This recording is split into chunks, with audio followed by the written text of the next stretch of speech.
کوئی 2500 سال پہلے کی بات ہے کہ یونان کی ایک پہاڑی پر ایک فلسفی جس کا نام زینوفانیس تھا، اس نے سیر و تفریح کے دوران جو ہی ایک پتھر کو دیکھا اسے اٹھا لیا۔ اسے محسوس ہوا جیسے یہ گونگوں سے بنا ہوا ہے۔ اس کی حیرانگی کی حد نہ تھی کہ اس نے ایسی چیز زندگی میں پہلی بار دیکھی ہے۔ وہ سوچنے لگا کہ یہ گونگے اس پہاڑ پر بڑا کیوں آ گئے۔ پھر اس نے یہ کیا کہ ادھر ادھر سے مزید چند پتھر اکٹھے کیے جو سب گونگوں سے بنے ہوئے تھے۔ وہ دیر تک آسمان کی طرف نظر کر کے سوچتا رہا کہ آخر یہ معاملہ کیا ہے۔ اس نے خیال کیا کہ پہاڑ کی یہ چوٹی ضرور کسی نہ کسی عہد قدیم میں سمندر کی تہہ ہوگی۔ واپس آ کر جب اس نے اپنے اس عجیب خیال کا اظہار اپنے ساتھیوں سے کیا تو سب نے بلند قہقہے لگا کر اس کا مذاق اڑایا جیسے وہ پاگل ہو گیا ہو۔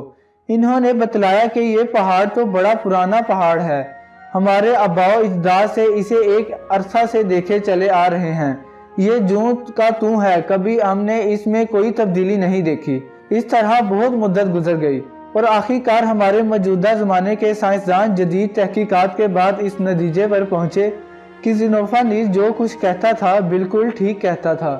وہ پہاڑ جس کی چوٹی پر اسے گونگوں سے بنے ہوئے پتھر ملے تھے ہمیشہ سے پہاڑ نہیں تھا، بلکہ قدیم زمانہ میں اس کی بلند و بالا چوٹیوں پر کھلا سمندر ٹھاٹھے مارا کرتا تھا۔ ہمارے سائنسدانوں نے ان میں سے کسی پتھر کو بڑے غور سے دیکھا، نتیجہ یہ لیا کہ ان میں سے کوئی پہاڑ بھی اس زمانہ میں اپنی موجودہ شکل میں نہ تھا۔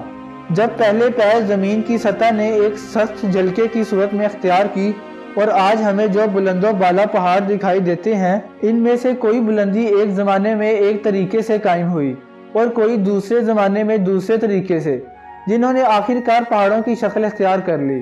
چنانچہ ان کی عمروں میں بڑا فرق پایا جاتا ہے۔ بعض قدیم پہاڑوں کی عمر تو ہزاروں سال محیط ہے۔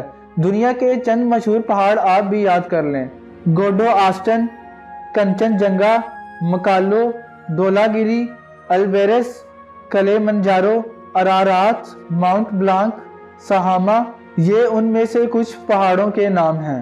امید کرتا ہوں دوستو اس ویڈیو نے آپ کے علم میں ضرور اضافہ کیا ہوگا۔ اگر ویڈیو پسند آئے تو اپنے دوستوں کے ساتھ ضرور شیئر کریں۔ ملتے ہیں کسی اگلی ویڈیو میں۔